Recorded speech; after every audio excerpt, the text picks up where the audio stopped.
नमस्कार. मी प्राध्यापक अमित येडेकर. प्रकरण क्रमांक 3 अ मागणीचे विश्लेषण आज आपण अभ्यासणार आहोत. पहिली 2 प्रकरणं आपण अभ्यासली. सूक्ष्म अर्थशास्त्र, स्थूल अर्थशास्त्र, उपयोगिता विश्लेषण. या 2 प्रकरणानंतरच उपयोगिता या संकल्पनेचा अभ्यास केल्यानंतर याच संकल्पनेवर आधारित प्रकरण क्रमांक 3 मागणीचे विश्लेषण हे आपण अभ्यासणार आहोत. कारण की एखाद्या वस्तूमध्ये उपयोगिता हा गुणधर्म असल्यामुळेच मागणी केली जाते वस्तूची. तर ती मागणी कशा पद्धतीनं केली जाते, मागणी म्हणजे काय, मागणीचे प्रकार कोणते आहेत, याच घटकांचा थोडक्यात आपण अभ्यास करणार आहोत.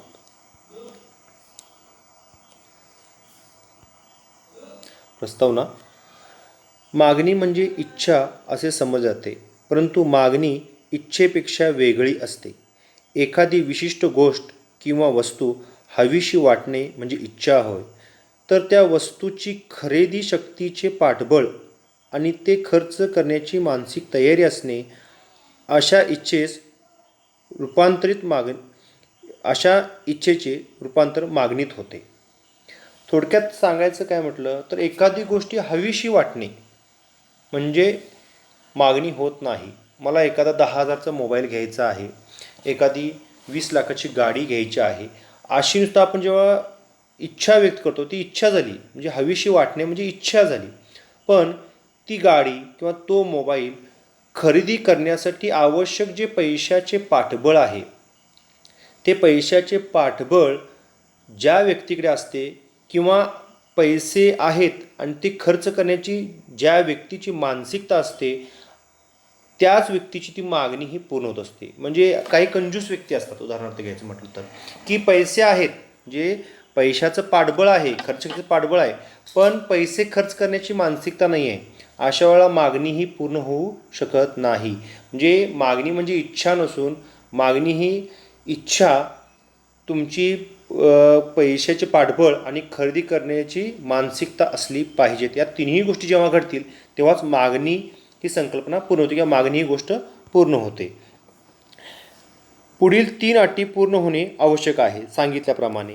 पहिले आहे इच्छा असणे, म्हणजे एखादी वस्तू खरेदी करण्याची इच्छा. खरेदी करण्याची तयारी, म्हणजे तुमच्याकडे पैसे असले पाहिजेत, खरेदी कर तुम्ही तयारी असली पाहिजे तुमची.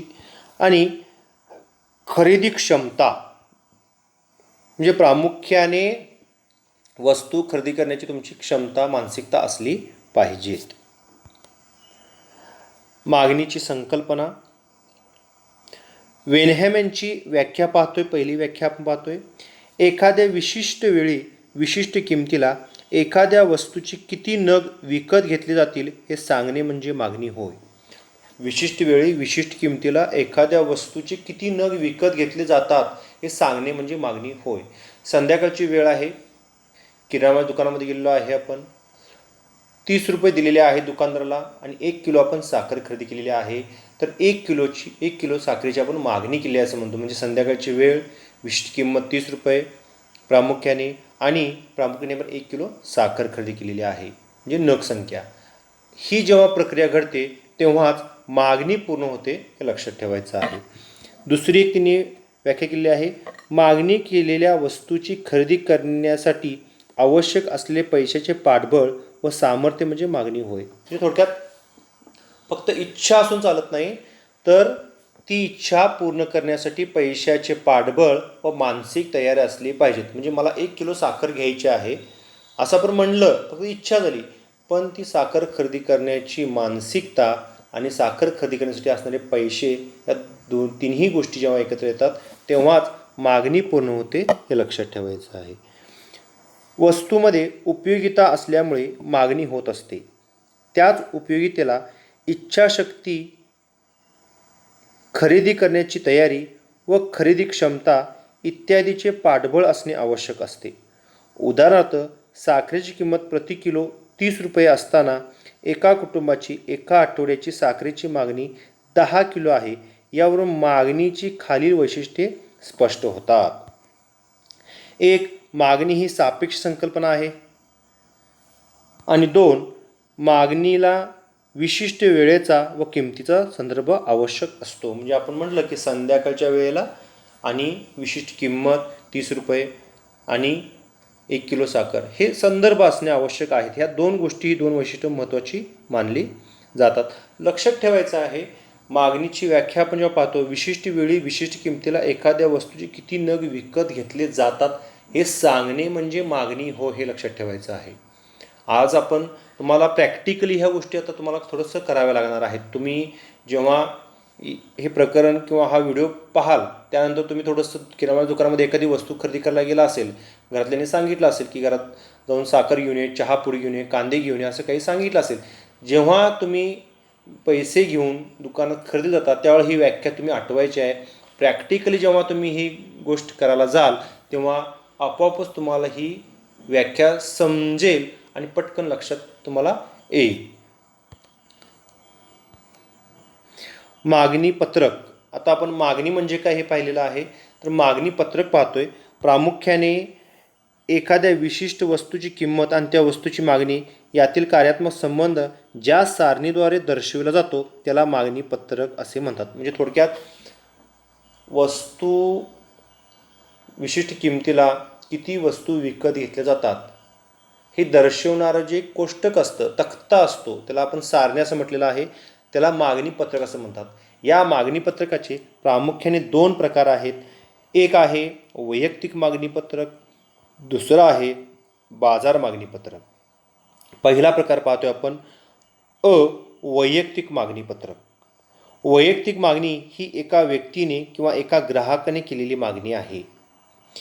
एखादी व्यक्ती विशिष्ट वेळेला एखाद्या वस्तूच्या वेगवेगळ्या किमतींना वस्तूच्या नगसंख्येची खरेदी करण्यास तयार असेल त्याला वैयक्तिक मागणी असे म्हणतात. म्हणजे एकच व्यक्ती आहे आणि ती एक व्यक्ती बाजारात जाऊन एखाद्या वस्तूची वेगवेगळी किंमत असताना ती वस्तू, एकच प्रकारची वस्तू वेगवेगळ्या किमतीला कशी खरेदी करते. उदाहरणार्थ साखरेचं उदाहरण घेतलं, सोमवार आहे, सोमवारचं तो बाजारपेठेत गेलेला आहे, त्यामुळे 30 रुपये किमतीला 1 किलो साखर खरेदी केलेली आहे. दुसऱ्या दिवशी तो बाजारात गेला, पुन्हा आज साखरेची किंमत आहे 40 रुपये, तर त्याला वाटलं आज किंमत वाढले म्हणून त्यानं पाऊण किलो साखर खरेदी केलेली आहे. तिसऱ्या दिवशी गेला, साखरेची किंमत 50 रुपये झालेली आहे, त्यानं अर्धा किलो साखर खरेदी केलेली आहे. चौथ्या दिवशी गेला, 60 रुपये साखर झालेली आहे, त्यानं 250 ग्रॅम साखर खरेदी केलेली आहे. मग या 4 दिवसामध्ये एकाच व्यक्तीनं वेगवेगळी किंमत असताना साखरेची मागणी कशी केलेली आहे हे दर्शवणारं कोष्टक म्हणजेच वैयक्तिक मागणी पत्रक आहे.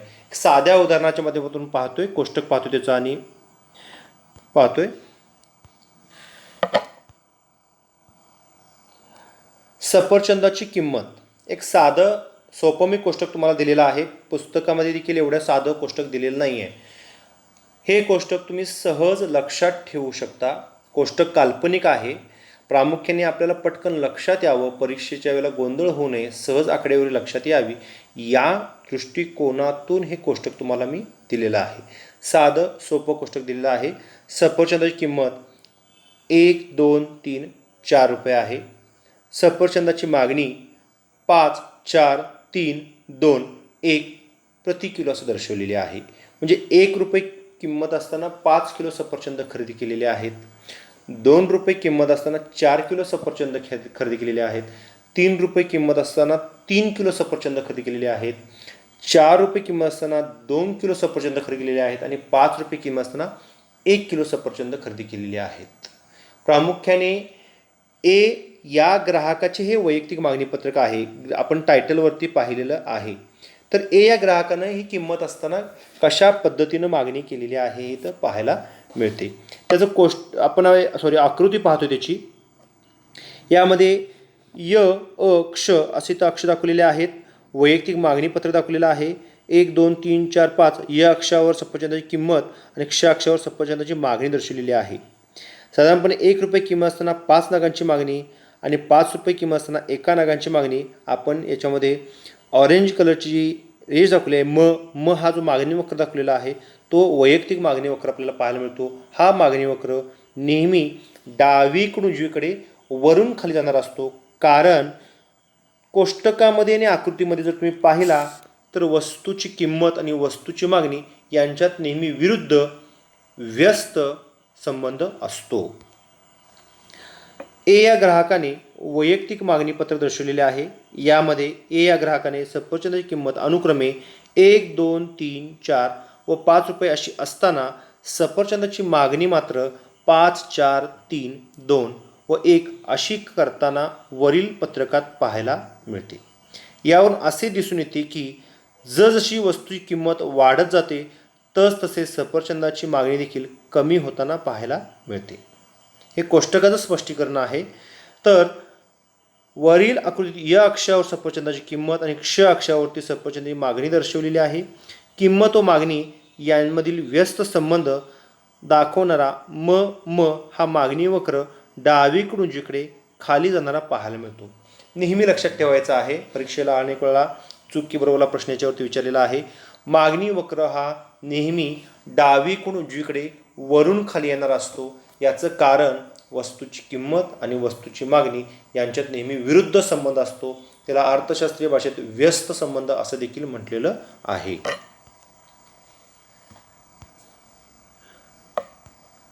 दुसरा प्रकार आहे बाजार मागणी पत्रक.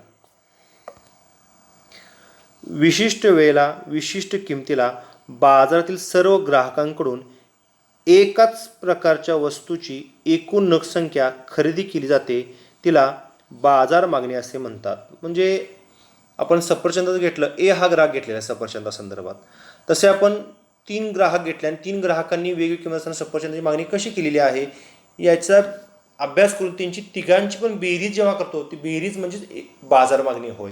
आपण कोष्टकाच्या माध्यमातून थोडंसं पाहतोय. बाजारातील सर्व ग्राहकांच्या मागणीची बेरीज केल्यानंतर जी एकूण मागणी असते तिला बाजार मागणी असे म्हणतात. सरासरी बाजार मागणी ही सर्व ग्राहकांच्या मागणीची बेरीज केली जाते. त्याचे सविस्तर स्पष्टीकरण बाजार मागणी पत्रकाद्वारे पुढील प्रमाणे केलेले आहे. सफरचंदाची किंमत दर्शवलेली आहे 1, 2, 3, 4, 5. अतिशय साध्या सोप्या पद्धतीचं कोष्टक दाखवलेलं आहे. सफरचंदाची मागणी 3 ग्राहकांची मागणी आहे. ए हा ग्राहक आहे, बी हा ग्राहक आहे, सी हा ग्राहक आहे आणि शेवटच्या रकान्यामध्ये बाजार मागणी म्हणजे एकूण बेरीज दर्शवलेली आहे. आता ए या ग्राहकानं अनुक्रमे किंमत 1, 2, 3, 4, 5 असताना 5, 4, 3, 2, 1 अशी मागणी केलेली आहे. बी या ग्राहकानं 6, 5, 4, 3, 2 अशी मागणी केलेली आहे. तर सी या ग्राहकानं 7, 6, 5, 4, 3 अशी मागणी केलेली आहे. आता ए बी सी या तिन्ही ग्राहकांच्या मागणीची बेरीज केली तर शेवट बाजार मागणी पाहायला मिळते. 1 रुपये किमतीला 18 किलो सफरचंद, 2 रुपये किमतीला 15 किलो सफरचंद, 3 रुपये किमतीला 12 किलो सफरचंद, 4 रुपये किमतीला 9 किलो सफरचंद आणि 5 रुपये किमतीला 6 किलो सफरचंद खरेदी केलेली पाहायला मिळतात. ते थोडक्यात बाजार मागणी म्हणजे बाजारातील सर्व ग्राहकांनी केलेली मागणी हे लक्षात ठेवायचं आहे. आकृती थोडीशी पाहतो त्याची आपण आणि कोष्टक. वरील पत्रकात वेगवेगळ्या ग्राहकांनी सफरचंदाची विविध किमतींना केलेली मागणी दर्शवलेली आहे. तर शेवटच्या रकान्यामध्ये तीनही ग्राहकांच्या मागणीची बेरीज म्हणजे बाजार मागणी दर्शवलेली आहे. यावरून असे दिसून येते की किंमत वाढीबरोबर मागणी कमी होते. यावरून वस्तूची किंमत आणि मागणी यातील व्यस्त संबंध स्पष्ट होतो. कोष्टक आहे बाजार मागणीचं पण पाहतोय. 1 रुपये किमतीला 18 किलो सफरचंद, 2 रुपये किमतीला 15 किलो सफरचंद, 3 रुपये किमतीला 12 किलो सफरचंद, 4 रुपये किमतीला 9 किलो सफरचंद आणि 5 रुपये किमतीला 6 किलो सफरचंद. म हा मागणी वक्र नेहमी डावीकडून उजवीकडे वरून खाली येताना पाहायला मिळतो. याचं सविस्तर स्पष्टीकरण इथं पाहतोय. वरील आकृतीत या अक्षावर सफरचंदाची किंमत आणि क्ष अक्षावरती सफरचंदाची मागणी दर्शवलेली आहे. किंमत व मागणी यातील व्यस्त संबंध दाखवणारा म हा मागणी वक्र डावीकडून उजवीकडे वरून खाली येताना पाहायला मिळतो. हे थोडक्यात आपल्याला मगाशी मी सांगितलं त्या पद्धतीनंच कुठलाही मागणी वक्र घेतला तरी तो डावीकडून उजवीकडे वरून खाली येतानाच पाहायला मिळतो. काही मागणी वक्र अपवाद देखील असू शकतात. मागणीचे प्रकार. पहिला प्रकार प्रत्यक्ष मागणी. प्रत्यक्ष गरज पूर्ण करण्यासाठी ज्या वस्तूची मागणी केली जाते त्याला प्रत्यक्ष मागणी असे म्हणतात. उदाहरणार्थ अन्नधान्य, कपडे इत्यादी उपभोग्य वस्तूंची मागणी प्रत्यक्ष मागणी आहे. म्हणजे ज्या वस्तूचा आपण प्रत्यक्ष उपभोग घेतो. आता उदाहरणार्थ घ्यायचं म्हटलं, सफरचंद बाजारातून खरेदी केलं आणि ते आपण खाल्लं, तर ती प्रत्यक्ष मागणी झाली. लक्षात घ्या, सफरचंद बाजारातून घेतलं, ते खरेदी केलं आणि खाल्लं, तर ती प्रत्यक्ष मागणी झाली. मोसंबी खरेदी केलेली आहे किंवा चिक्कू खरेदी केलेला आहे किंवा साखर खरेदी केलेली आहे, ती घेतली आणि प्रत्यक्ष खाल्लं आपण, तर ती प्रत्यक्ष मागणी आहे. त्यामध्ये अन्नधान्य असेल, कपडे असेल, ही उपभोग्य वस्तू, जास्तीत जास्त मानवासाठी आवश्यक अन्नधान्य हे ज्या उपभोग्य वस्तू आहेत त्या सगळ्या प्रत्यक्ष मागणीमध्ये येतात, ज्याचा आपण प्रत्यक्षपणे उपभोग घेतो. दुसरा प्रकार आहे अप्रत्यक्ष मागणी. अप्रत्यक्ष मागणीला सापेक्ष मागणी असे देखील म्हणतात. ज्या वस्तूची मागणी उपभोग्य वस्तूच्या उत्पादनासाठी केली जाते अशा वस्तूच्या मागणीला अप्रत्यक्ष मागणी असे म्हणतात. उदाहरणार्थ काय म्हटलेलं आहे, ग्राहकांनी कपड्याची मागणी केल्यास त्याला प्रत्यक्ष मागणी असे म्हणतात, परंतु कापड तयार करण्यासाठी लागणारा कापूस हा अप्रत्यक्ष मागणीमध्ये येतो. पहिल्या प्रकारामध्ये मी तुम्हाला सफरचंदाचं उदाहरण दिलं, मोसंबी किंवा चिक्कू, साखर याचं उदाहरण दिलं. तेच उदाहरण पुन्हा एकदा खाली घेतोय. तुम्ही जेव्हा मोसंबी ज्यूसची मागणी करता तेव्हा मोसंबीची प्रत्यक्ष मागणी करत नाही, तर अप्रत्यक्ष मागणी करता. जेव्हा तुम्ही चहाची मागणी करता तेव्हा चहा ही प्रत्यक्ष मागणी होते, पण साखरेची मागणी ही अप्रत्यक्ष असते. म्हणजे ॲटोमॅटिकली त्याच्यामध्ये साखर देखील इन्क्लूड असते. म्हणजे कापडाचं पण जे उदाहरण घेतलं, जेव्हा आपण एखादा शर्ट पीस खरेदी करतो, कापड खरेदी करतो, तेव्हा ते कापड तयार करण्यासाठी लागणारा कापूस हा अप्रत्यक्ष मागणीमध्ये येताना आपल्याला पाहायला मिळतो. हे लक्षात ठेवायचं. म्हणजे उपभोग्य वस्तू तयार करण्यासाठी, आता ज्यूस हा उपभोगासाठी वापरतो, पण डायरेक्ट आपण मोसंबी मागितलेला आहे का? नाही, तर मोसंबीचा ज्यूस मागितलेला आहे उपभोगासाठी. मग त्यांनी मोसंब्यापासून ज्यूस तयार केला, संत्र्यापासून ज्यूस तयार केला आणि तुम्हाला दिलेला आहे. म्हणजे ज्यूस ही प्रत्यक्ष मागणी आहे, तर ते संत्र किंवा मोसंबीचं फळ ही अप्रत्यक्ष मागणी ते पाहायला मिळते. तिसरा प्रकार पाहतोय आपण, संयुक्त मागणी किंवा पूरक मागणी. आपल्या इथं ए टाईप झालेला आहे, त्याला आपण ऑब्लिक म्हणतो, लक्षात ठेवायचं आहे. संयुक्त मागणी किंवा पूरक मागणी. एखादी गरज भागवण्यासाठी जेव्हा दोन किंवा त्यापेक्षा जास्त वस्तूंची मागणी एकत्रित केली जाते तेव्हा त्याला पूरक मागणी किंवा संयुक्त मागणी असे म्हणतात.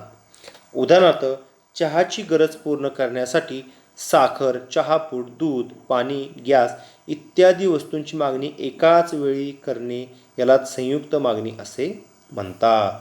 आपण जेवायला बसल्यानंतर जेवताना ताटामध्ये असणारे जे काही पंचपक्वान्न आहेत, त्या ताटाची जेव्हा आपण मागणी करतो, हॉटेलमध्ये गेल्यानंतर जेवणाची मागणी करतो, तेव्हा प्रामुख्याने त्या मागणीबरोबर अनेक घटकांची मागणी ही केलेली असते.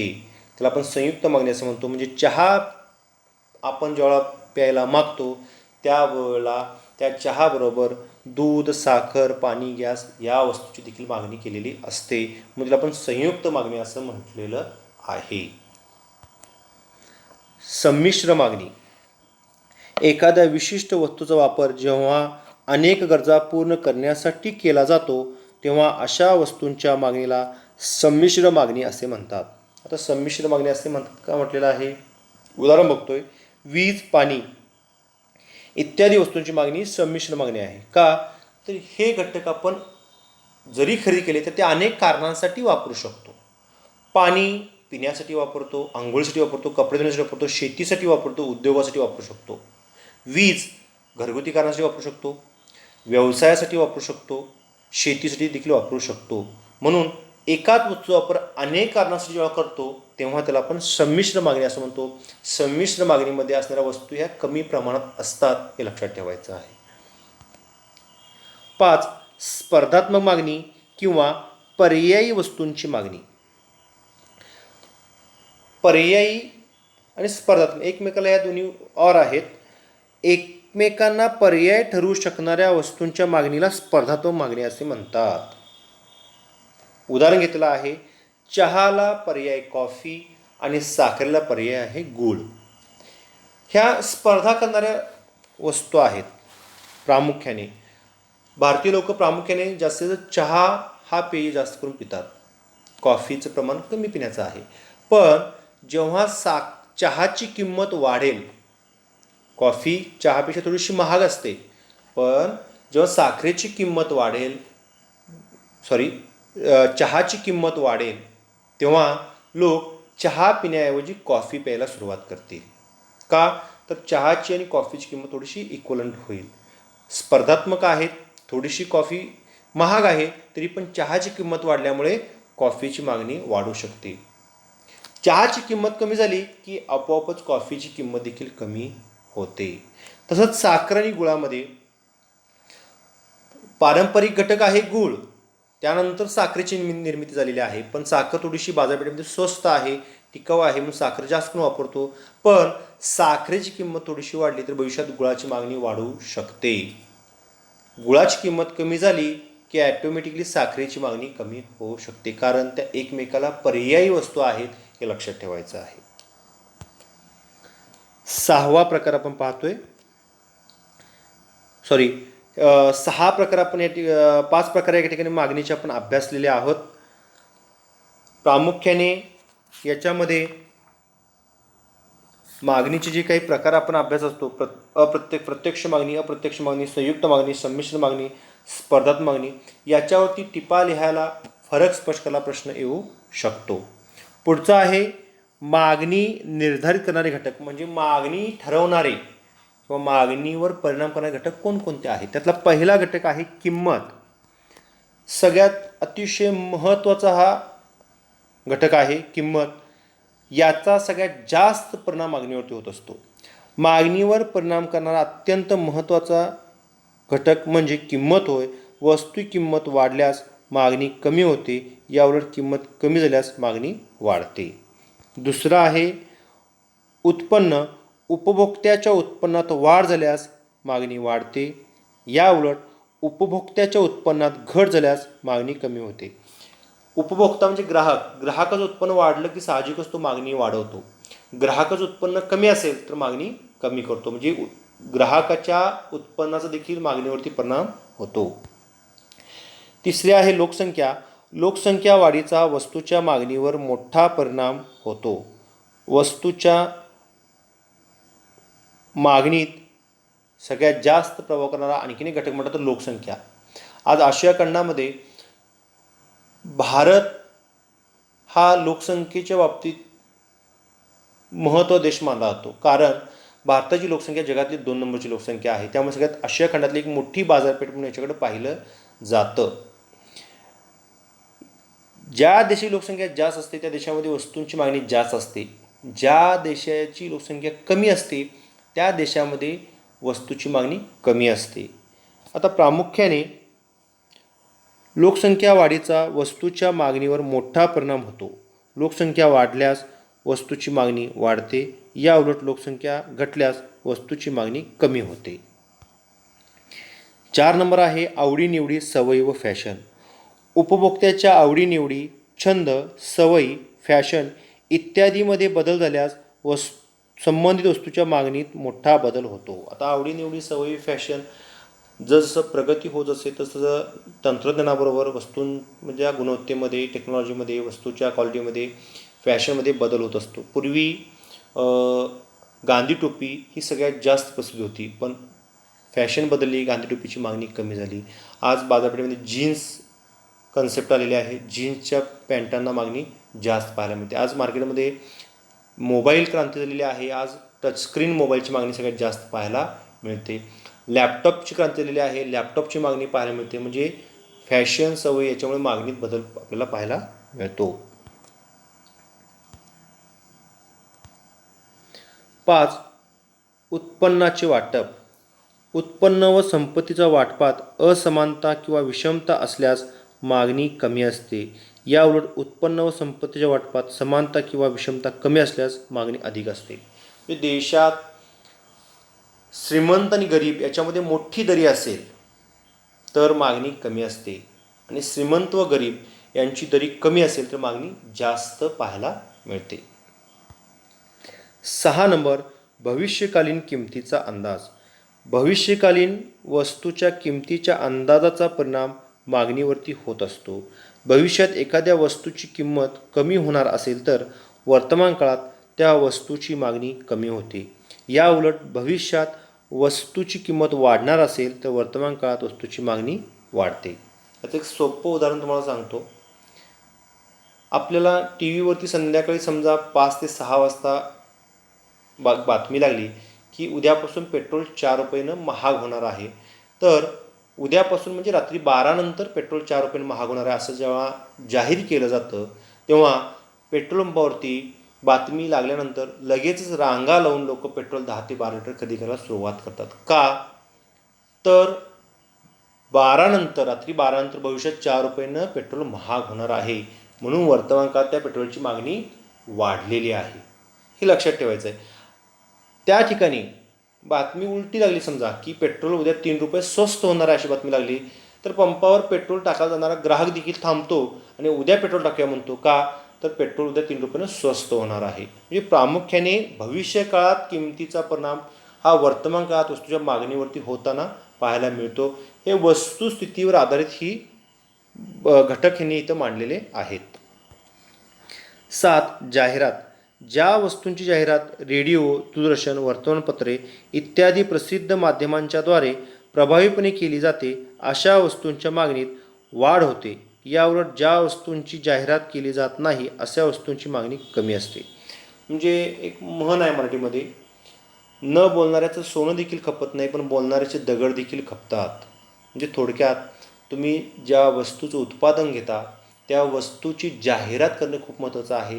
जाहिरातीमुळे त्या वस्तूची माहिती ग्राहकांना होते आणि प्रामुख्याने त्या वस्तूची मागणी वाढते. या उलट समजा जर तुम्ही जाहिरातच नाही केला तर वस्तूची मागणी वाढत नाही. एक उदाहरण घ्यायचं म्हटलं तर शार्प ही जापनीज टेक्नॉलॉजी कंपनी आहे. टी व्ही, फ्रीज, ओव्हन यांसारख्या इलेक्ट्रॉनिक वस्तूंची निर्मिती करतात. अतिशय उत्तम दर्जाचे प्रोडक्ट त्यांचे आहेत. पण त्या कंपनीनं आज तागायत भारतीय बाजारपेठेमध्ये कधीच जाहिरात केलेली नाही आणि त्याचा परिणाम म्हणून भारतीय बाजारपेठेमध्ये या कंपनीचे इलेक्ट्रॉनिक प्रोडक्ट जास्त खपलेले नाहीत.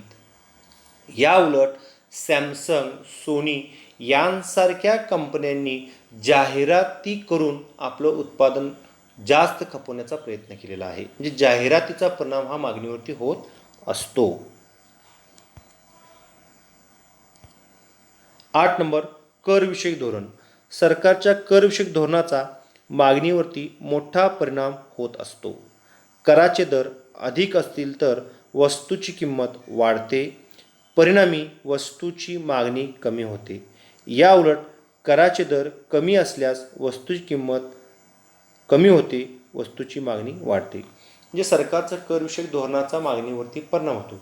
कर वाढले की साहजिकच वस्तू किमती वाढतात, मागणी कमी होते. कराचे दर कमी झाले, किमती कमी होतात, मागणी कमी होते. म्हणजे करविषयक धोरणाचा देखील वस्तूच्या मागणीवरती परिणाम होतो. 9.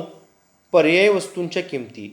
ज्या वस्तू एकमेकांना पर्याय असतात अशातील एका वस्तूची किंमत बदलल्यास दुसऱ्या पर्यायी वस्तूच्या मागणीत बदल होतो.